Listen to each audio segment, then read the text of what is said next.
નમસ્કાર દોસ્તો, હવે આપણે એડજેક્ટિવ ક્લોઝિસ માં આગળ ભણવા જઈ રહ્યા છીએ. વિશેષણરૂપ ઉપવાક્ય. વિશેષણરૂપ ઉપવાક્યના પાર્ટ 1 અને પાર્ટ 2 શીખવા જઈ રહ્યા છીએ. જેમાં કનેક્ટિવ્સ which અને that નો ઉપયોગ આપણે શીખવાનો છે આજે. which અને that. આની પહેલા આપણે જે શીખ્યા એમાં who, whom અને whose પાર્ટ 1 અને પાર્ટ 1 માં who શીખ્યા અને પાર્ટ 2 માં whom અને whose શીખ્યા. હવે અત્યારે આપણે પાર્ટ 3 માં which અને that શીખવા જઈ રહ્યા છીએ. તો નંબર ચોથો who, whom, whose શીખ્યા પછી નંબર ચોથો which. જે કે જે એવો અર્થ થાય છે. જે નિર્જીવ પ્રાણી કે નાન્યતર માટે વપરાય છે. એટલે સજીવ માટે નહીં પણ નિર્જીવ ને નાન્યતર માટેનો ઉપયોગ થાય છે. તે કર્તા સ્વરૂપે અને કર્મ સ્વરૂપે બંને માટે વપરાય છે. એટલે સબ્જેક્ટ ફોર્મ માટે પણ વપરાય છે અને ઓબ્જેક્ટ ફોર્મ માટે પણ એનો ઉપયોગ થાય છે. પછી આગળ જોઈએ કે મુખ્ય વાક્યમાં કોઈ એક પ્રાણી કે વસ્તુ વિશે ઉલ્લેખ થયેલ હોય તે જ વસ્તુ કે પ્રાણી વિશે ઉપવાક્યમાં કર્તા કે કર્મ સ્થાને સર્વનામ ઈટ સર્વનામ એવું છે, તમે જાણો છો કે વાક્યનો કર્તા તરીકે એનો ઉપયોગ કરી શકાય એમાં અને કર્મ તરીકે પણ એનો ઉપયોગ કરી શકાય. તો ઈટ સર્વનામ આવેલું હોય ત્યારે એ સર્વનામને બદલે ઉપવાક્યને મુખ્ય વાક્ય સાથે જોડવા સંયોજક તરીકે સંબંધક સર્વનામ which વાપરી શકાય છે. એટલે આવી પરિસ્થિતિમાં સંબંધક સર્વનામ which નો ઉપયોગ થાય છે. હવે એક્ઝામ્પલ જોઈ લઈએ. The bus ran into એટલે ran into આખો શબ્દ સમૂહ છે. અથડાય attract. બસ ટ્રક સાથે અથડાય. It carried 50 passengers. તે 50 મુસાફરો ઉંચકી જઈ રહી હતી. તો it carried આ it છે એ આ બસ માટે વપરાતું સર્વનામ છે. અહીંયા હવે આપણે એડજેક્ટિવ ક્લોઝ થી વાક્યને જોડીને which નો ઉપયોગ કરીએ. વાક્યમાંથી it કાઢીને which વાપરશું.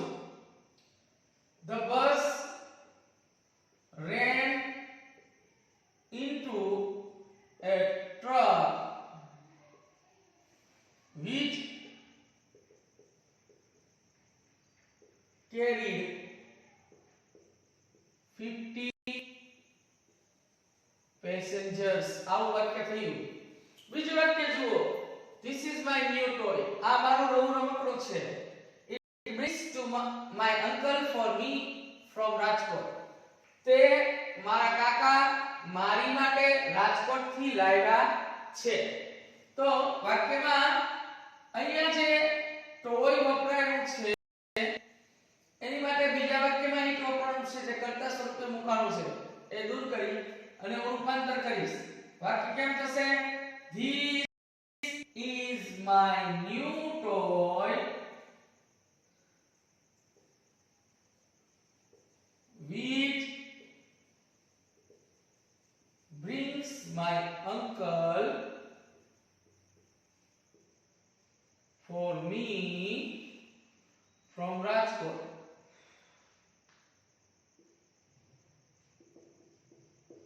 આ રીતે વાક્ય રૂપાંતર થયું. હવે પછીનું વાક્ય જુઓ. પહેલા બીજા બે વાક્યમાં કર્તા સ્વરૂપે વપરાયેલા it નો ઉપયોગ કર્યો. હવે ત્રીજું વાક્ય જુઓ. I have lost my watch. મેં મારી ઘડિયાળ ખોઈ નાખી છે. આ જ વોચ માટે બીજા વાક્યમાં શું વાપર્યું છે એ જુઓ. My friend gave it to me on my last birthday. મારા મિત્રએ મને તે મારા છેલ્લા જન્મદિવસના દિવસે આપી હતી. આ વોચ માટે બીજા વાક્યમાં શું વપરાયું છે? તો તમે જોઈ શકો છો કે it વપરાયું છે. હવે જો ખાસ નોટ કરો. અહીંયા it વપરાયું છે. પહેલા વાક્યમાં it વપરાયું ને બીજા વાક્યમાં it વપરાયું. પર પહેલા વાક્યમાં it વપરાયું કરતા તરીકે હતું. વાક્યની શરૂઆતમાં જ મુકાણું એની પછી ક્રિયાપદ આવ્યું એટલે કરતા છે. પણ આ it કર્મ છે એ તમને કેમ ખબર પડશે? ખાસ નોટ કરો કે કર્મનું સ્થાન ક્યાં હોય વાક્યમાં? વાક્યમાં કર્મનું સ્થાન છે એ ક્રિયાપદ પછી જ હોય. એટલે અહીંયા માય ફ્રેન્ડ વાક્યનો કર્તા છે, ગેવ છે એ વાક્યનો ક્રિયાપદ છે અને ક્રિયાપદ પછી જે ઈટ આવ્યું એટલે ઈ કર્મ છે. તો આ ઈટ કર્મ છે અને આ વોચ માટે વપરાયેલું સર્વનામ છે. આ કર્મને હું દૂર કરી અને વાક્યનું રૂપાંતર કરું છું. કેમ થશે? તો કે I have lost my watch, મેં મારી ઘડિયાળ ખોઈ, which કે જે my friend gave it to me on my last birthday, કે જે મારા મિત્રએ મને મારા છેલ્લા જન્મદિવસમાં આપી હતી. પછી બીજું વાક્ય જુઓ, this is my pen, આ મારી પેન છે. Mister Sunil Sharma gifted it to me, શ્રીમાન સુનિલ શર્માએ મને તે ભેટ આપી હતી. આ પેન માટે વપરાયેલું વાક્ય બીજા કયો શબ્દ, આ પેન માટે બીજા વાક્યમાં કયો શબ્દ વપરાણો છે જે કર્તા સ્વરૂપે હોઈ શકે અને કર્મ સ્વરૂપે હોઈ શકે? તો મિસ્ટર સુનિલ શર્મા નામ છે પણ બીજા વાક્યમાં આ પેન માટે ઈટ વપરાણું છે જે કર્મ છે. તમે જોઈ શકો છો ઈટ છે એ કર્તા તરીકે વપરાણું તો વાક્યમાં શરૂઆતમાં મૂકવાનું, એની પછી તરત ક્રિયાપદ હોય. પણ કર્મ તરીકે જ્યારે વપરાય ત્યારે એની આગળ ક્રિયાપદ હોય એટલે કર્મ તરીકે વપરાણું એની આગળ ક્રિયાપદ છે ગિફ્ટેડ. ગિફ્ટેડ વાક્યનું ક્રિયાપદ છે એટલે કર્મ છે. તો વાક્યનું રૂપાંતર થશે This is my pen which Mr. Sunil Sharma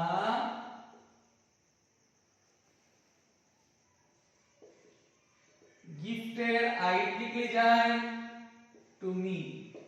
આ મારી એ પેન છે કે જે શ્રીમાન સુનિલ શર્માએ મને ભેટ આપી હતી. તો તમે જોઈ શકો છો વાલા દોસ્તો કે વાક્યમાં which છે એ બે રીતે વપરાય છે. which થી જ્યારે વાક્ય જોડાય ત્યારે કર્તા સ્વરૂપે હોય અને બીજું કર્મ સ્વરૂપે પણ હોય. which થી જ્યારે વાક્ય જોડાય ત્યારે વાક્યમાં ઈટ છે નીકળે છે અને which મુકાય છે. બે વાક્યને જોડવાનું હોય ત્યારે. હવે એના ઉપરથી આપણે એની રચના જોઈ લઈએ. રચના જોઈએ કેમ બનશે રચના. તો સૌથી પહેલા which વાળા પ્રથમ વાક્યમાં નિર્જીવ કે પ્રાણી વિશે વાત છે, જે આપણું મેઇન ક્લોઝ છે, જે આપણું મુખ્ય વાક્ય છે. આ પહેલું વાક્ય થયું. પછી વાક્યમાં રિલેટિવ પ્રોનાઉન તરીકે which વપરાણું.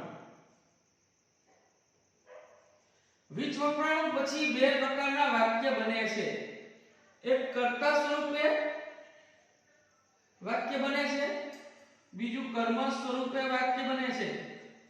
તમે જોઈ શકો છો કે કર્તા સ્વરૂપે વાક્ય બને તો વાક્યમાંથી કર્તા ઈટ નીકળી જાય. કર્મ સ્વરૂપે વાક્ય બને એટલે પહેલું ને બીજું કર્તા સ્વરૂપે બનાવ્યું આપણે, ત્રીજું ને ચોથું કર્મ સ્વરૂપે બનાવ્યું, એમાંથી પણ વાક્ય નીકળી જાય. પણ આ ઈટ છે ઈ કર્મ સ્વરૂપે હતો, એને કાઢ્યો.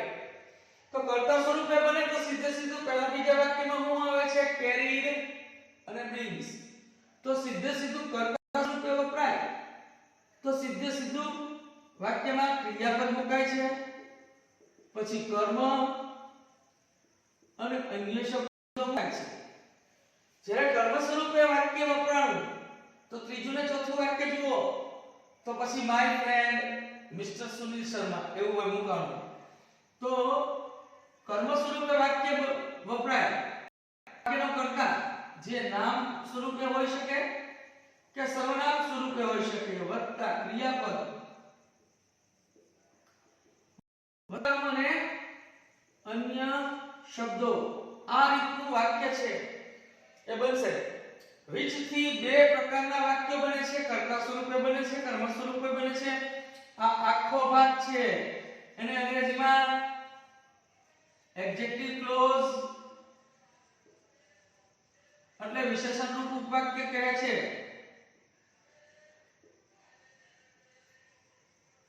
જેને બીજી ભાષામાં કહીએ તો સબઓર્ડિનેટિવ ક્લોઝ પણ કહેવાય છે.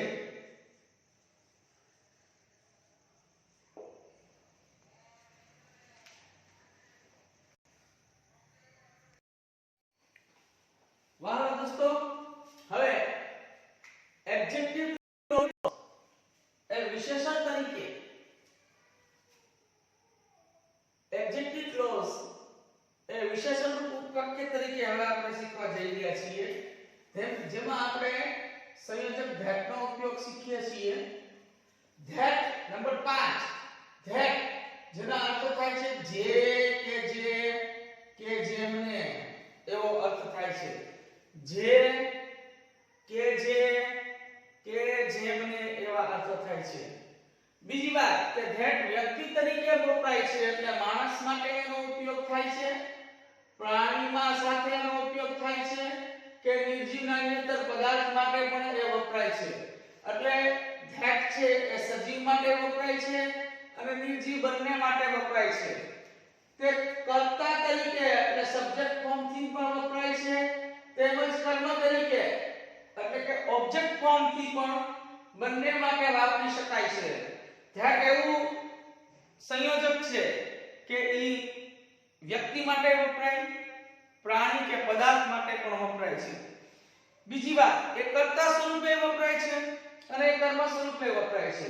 આગળ જોઈએ કે મુખ્ય વાક્યમાં કોઈ એક વ્યક્તિ, વસ્તુ, પ્રાણી વિશે ઉલ્લેખ થયેલો હોય, કોઈ એક વ્યક્તિ, વસ્તુ કે પ્રાણી વિશે ઉલ્લેખ થયેલો હોય તેના જ વિશે ઉપવાક્યમાં કર્તા સ્થાનનું સર્વનામ he, she, they, it આવેલું હોય તો ઉપવાક્યને મુખ્ય વાક્ય સાથે જોડવા નિશ્ચયાર્થ સંયોજક તરીકે સંબંધક સર્વનામ that વપરાય છે. તો આવી પરિસ્થિતિમાં નિશ્ચયાર્થક સંયોજક સ્વરૂપે સંબંધક સર્વનામ that નો ઉપયોગ થાય છે. દાખલા તરીકે he is a stranger, અહીં એક અજાણ્યો વ્યક્તિ છે. કોઈ માણસ માટે stranger શબ્દ વાપર્યો છે. he wants to know the address of Mr. Goradia, તે શ્રીમાન ગોરડિયાનું સરનામું જાણવા ઈચ્છે છે. તો માનવ માટે વપરાયેલી વસ્તુ છે છતાં એમાં that વપરાય છે અને પ્રાણી કે નિર્જીવ પદાર્થ સાથે વાપરવામાં પણ that વપરાય છે. તો વાક્ય રૂપાંતર આમ થશે here is a stranger that he wants to know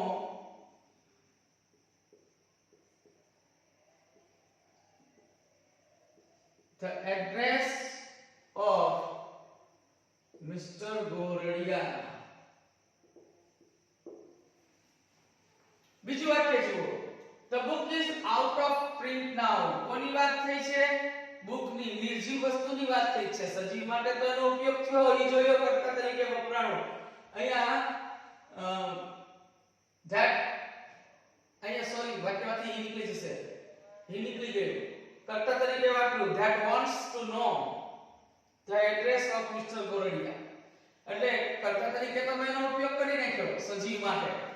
હવે જુઓ, આ બુકની વાત છે, આ બુક માટે બીજા વાક્યની અંદર શું આપ્યું છે જોઈ લો. The book is out of print now. Out of print એટલે પ્રિન્ટ થયું નથી એવું. અત્યારે પ્રિન્ટ થયેલ નથી આ બુક. હવે you want to buy it, તમે જે ખરીદવા ઈચ્છો છો. તો જે બુક માટે પહેલા વાક્યમાં વાત થઈ છે એ બુક માટે જે સર્વનામ વપરાયું છે એ તમે જોઈ શકો છો it છે. આ it કાઢીને વાક્યને જોડીશ, that નો ઉપયોગ કરીશ. The book is out of print now.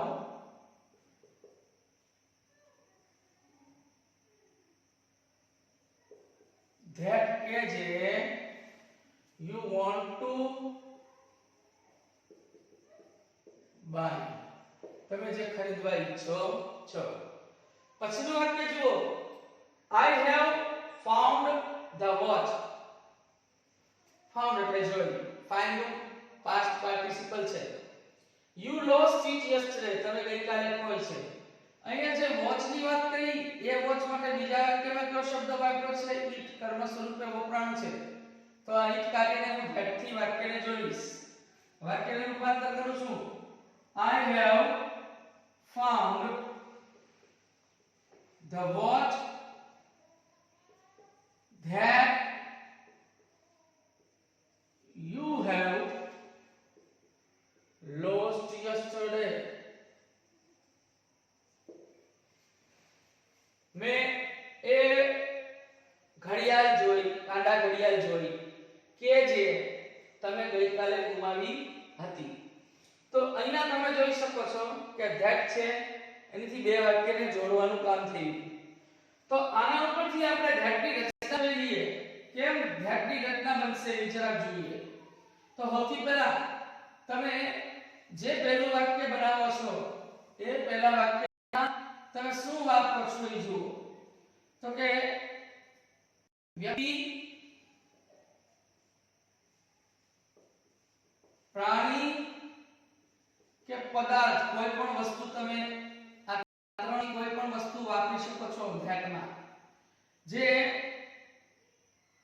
નો ઉલ્લેખ એ પહેલા વાક્યમાં કરવામાં આવે છે, જેને આપણે અંગ્રેજીમાં મેઇન ક્લોઝ કહીએ છીએ, મુખ્ય વાક્ય છે આ.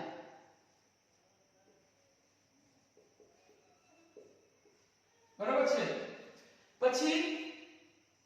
પછી રિલેટિવ પ્રોનાઉન તરીકે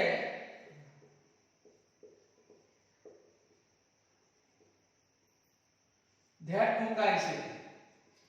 that મુકાણું પછી that છે એ વ્યક્તિ માટે વપરાય, પ્રાણી, નિર્જીવ ને પદાર્થ માટે વપરાય.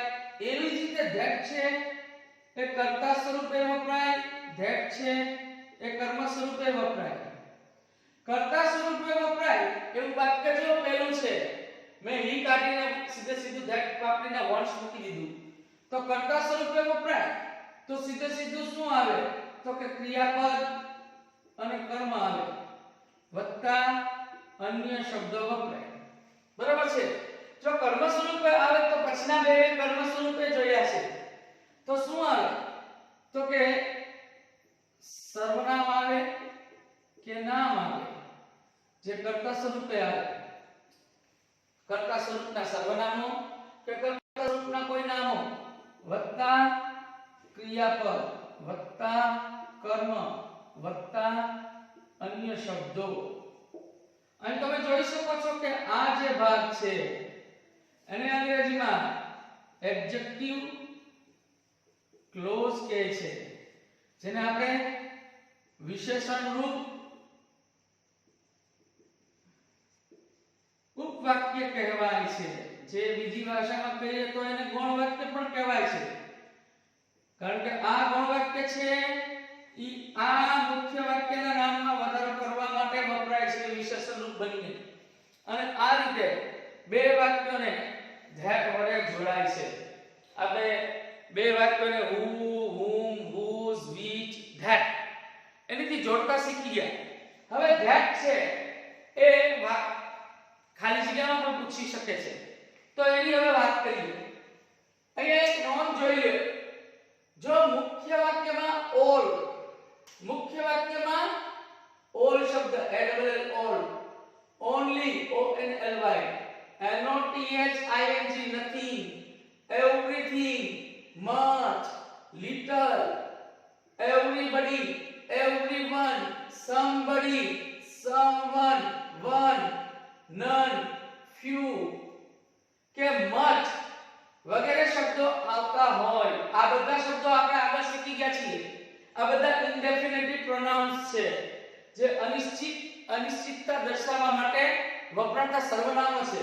તો આ શબ્દોમાંથી કોઈ પણ શબ્દો વાક્યમાં આવતા હોય તો તેવા વાક્યમાં સંયોજક તરીકે that વપરાય છે. એ પણ ખાસ ધ્યાન રાખો. આવા વાક્યોમાં સંયોજક તરીકે that નો ઉપયોગ થાય છે.